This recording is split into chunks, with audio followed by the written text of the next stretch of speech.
Hello friends, parasol GS पे आपका स्वागत है। मित्रों, 71st बीपीएससी का आयोग के द्वारा रिजल्ट जो है आउट कर दिया गया है।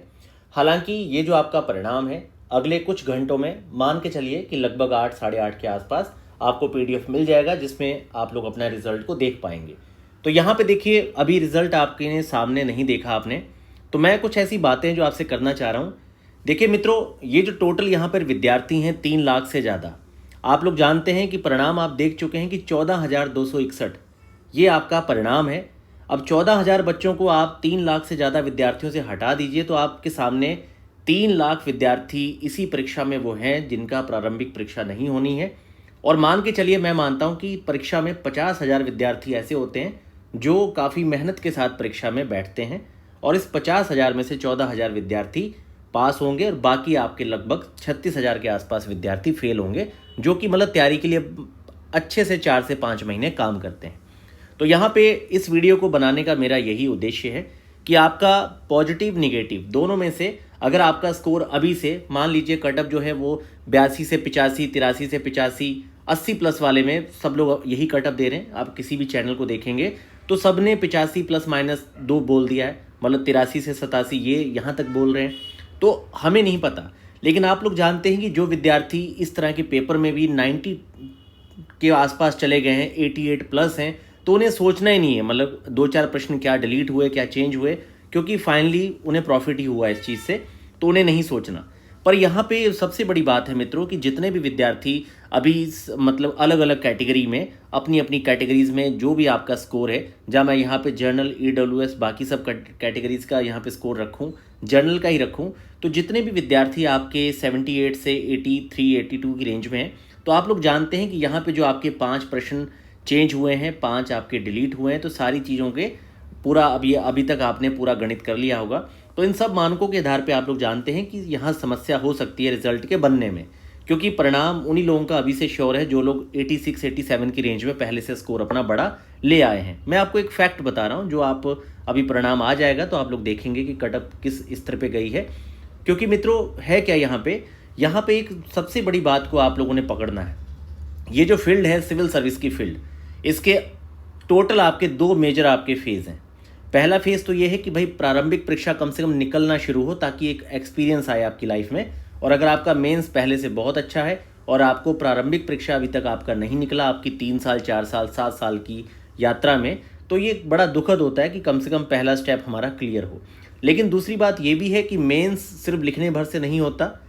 जब तक आपका मेंस बहुत अच्छे से तैयार नहीं है, राइटिंग से लेके आपका खुद का नोट्स सारे टॉपिक्स पे नहीं बना, तब तक फाइनल सिलेक्शन आपको नहीं मिलता।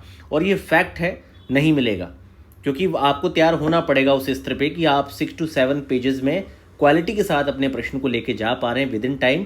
और वैसे में आप लोगों को पता है कि स्टैट पिछली बार काफ़ी लेंथी और टफ था, तो ये तीनों पैमाने हैं। लेकिन बिहार या बाकी जो यूपीएससी या फिर बाकी स्टेट पीसीएस ने 8-8 जो पेपर कर दिए हैं, उनकी तुलना में आज भी बीपीएससी में 3 पेपरों में संतुलन बनाना फिर भी आसान है। क्योंकि जब आप 7 से 8 क्वेश्चन को बैलेंस करने जाते हैं तो आपके 2-3 पेपर खराब हो जाते हैं। यहाँ पे अगर आपने अपने आप को, अपनी तैयारी को, ऊर्जा को बहुत अच्छा रखा, तो ज़्यादा से ज़्यादा संभावना है कि अगर आपने सांख्यिकी बहुत अच्छे से प्रैक्टिस किया तो आप उसे सही कर लेंगे। आपने PYQ क्वेश्चन GS1 पे काम कर लिया तो वो आपका पेपर 170 की रेंज में चला जाएगा। सेकंड पेपर में अगर आपने IR, गवर्नेंस, करंट को बहुत अच्छे से किया है तो ये दोनों पेपर आपके अच्छे हो जाते हैं। और अगर आपने कुछ मेन थीम पे लगभग 40 से 50 निबंध लिखे हैं तो फिर निबंध भी आपका जो है वो 170 प्लस वाली रेंज में ही रहता है। आपके लक अच्छा है तो 200 तक भी आप चले जाते हैं। तो इसीलिए 3 पेपरों में अपना एक रेशियो अनुपात बनाना आसान होता है। तो मित्रों देखिए, 71st बीपीएससी का आप लोग रिजल्ट देखेंगे।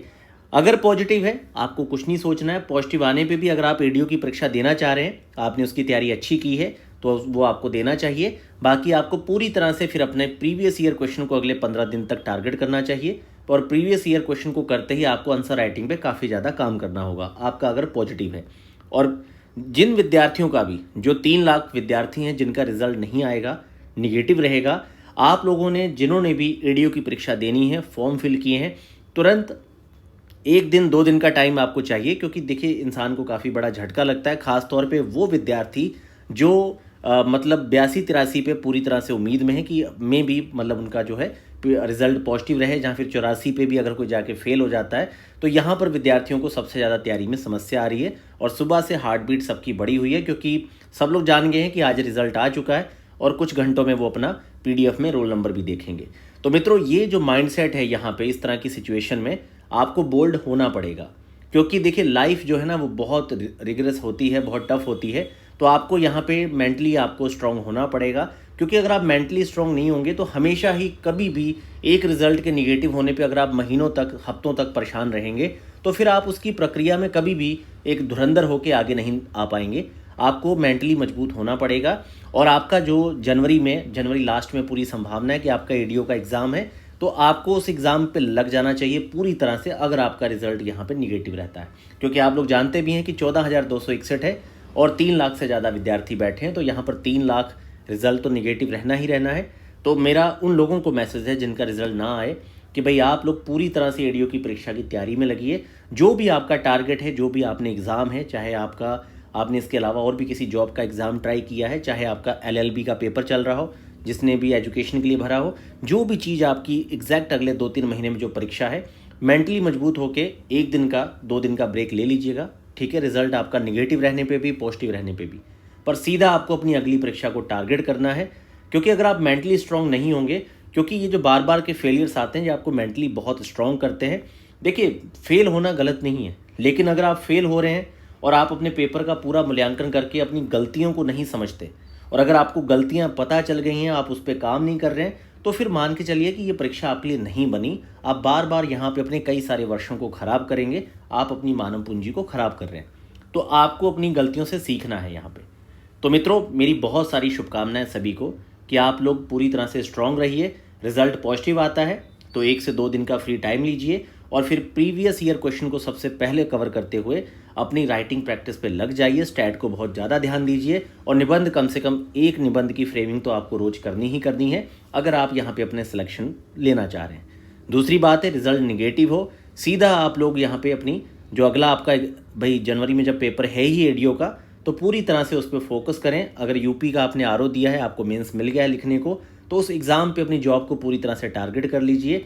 और अगर इस तरह का कोई एग्ज़ाम नहीं है, आप सिर्फ BPSC अपर को ही देना चाह रहे हैं, UPSC को देना चाह रहे हैं, तो ये जो फेज़ है आपका नवंबर, दिसंबर, जनवरी, फरवरी, मार्च, ये पूरी तरह से मुख्य परीक्षा के लिए है। तो इसमें कोशिश करिए कि आपका डिस्क्रिप्टिव हैंड रिटन नोट्स खुद का तैयार हो जाए। जितने भी 300-350 टॉपिक हैं, आपका खुद का हैंड रिटन नोट्स इसमें तैयार हो जाए। तो मान के चलिए कि आपने, जो बंदा मेंस लिख रहा है लेकिन मेंस तैयार नहीं है, आप उससे बहुत आगे खड़े हो गए, क्योंकि जब आपकी कलम चलेगी तो वो आपको रिजल्ट और रैंक ही देगी।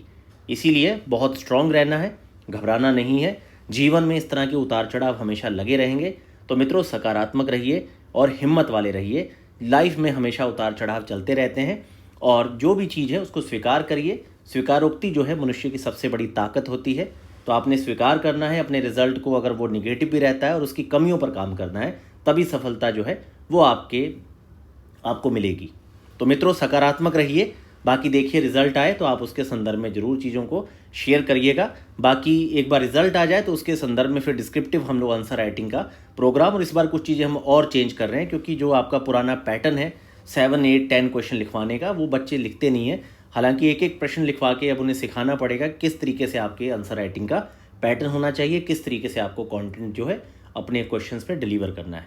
तो फिलहाल सारी बातों को हटाते हुए मैं आपको फिर से शुभकामनाएं देना चाहूँगा कि रिजल्ट पॉजिटिव है तो तुरंत प्रीवियस ईयर क्वेश्चन को पढ़ने पे लग जाइए और स्टैट पे बहुत विशेष ध्यान दीजिए। अगर नेगेटिव है, 1 दिन का समय लीजिए और अपने अगले जो रिजल्ट है, जो तुरंत आपका एग्ज़ाम है, उस पे लग जाइए। क्योंकि अगर आपने अपने आप को मेंटली स्ट्रांग नहीं दिखाया तो जान लीजिए कि ये इस परीक्षा में नहीं, आप हर बार हमेशा ही अपने महीने के महीने ख़राब करते रहेंगे। इस फील्ड में आपकी कहीं भी फिर जगह नहीं है।